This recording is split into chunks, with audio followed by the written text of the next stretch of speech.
Napakalaki eh.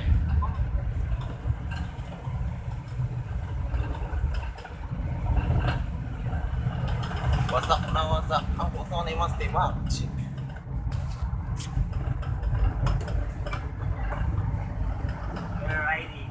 Ride pa more. Ayun. Buti na lang yung mga barangay dito.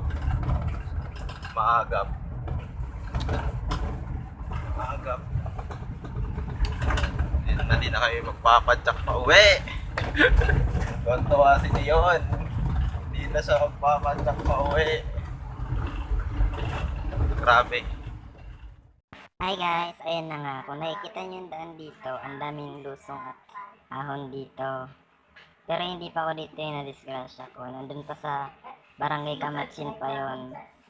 Yung lusong na yan, parang mga ganyan din yung lusong doon. Tapos, yun na nga.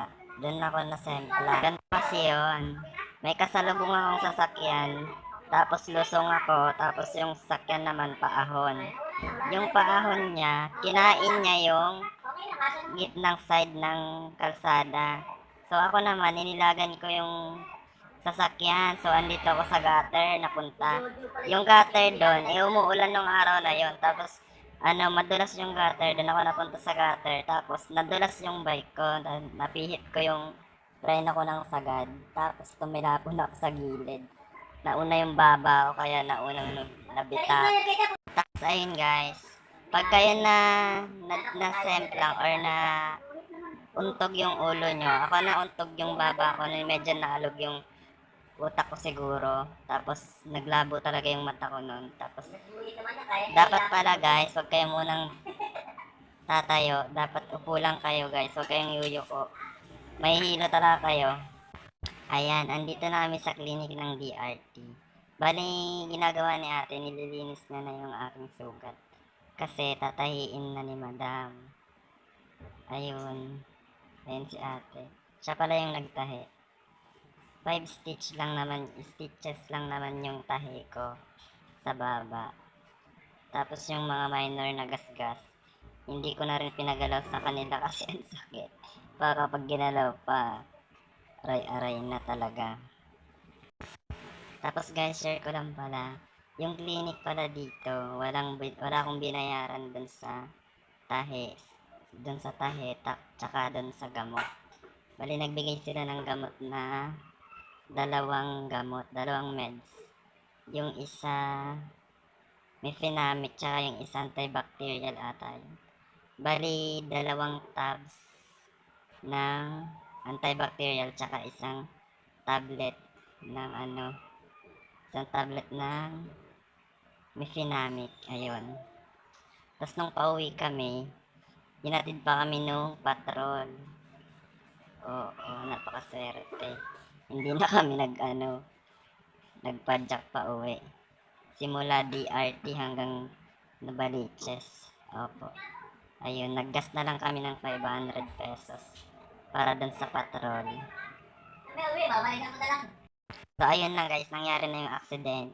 Bali, di ba dun sa first part 1 ko, sinabi ko na nagbayad kami ng 1,100 for registration lahat-lahat na.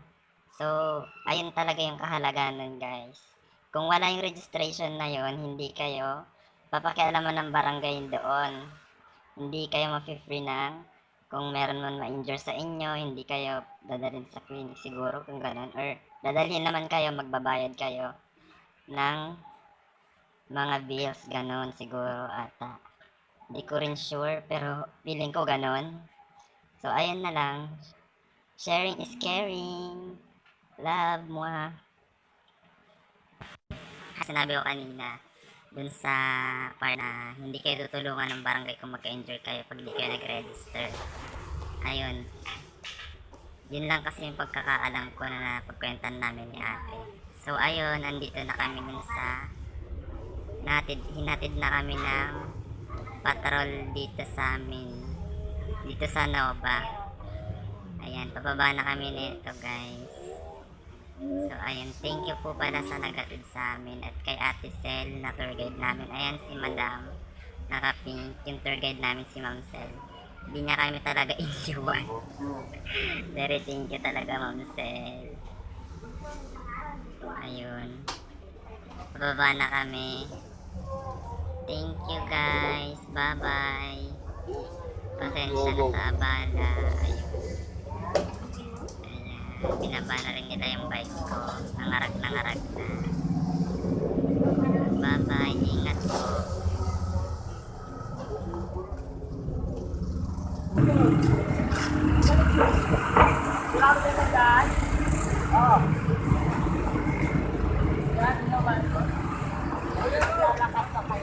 Oh, dito ako. Dahan-dahan na lang. Oh, dahan na lang. Akayin ka lang ng imoto. Oh. Salamat po. Salamat asin. Pasensya na sa ano, abala. Salamat, bye-bye po. Ingat po.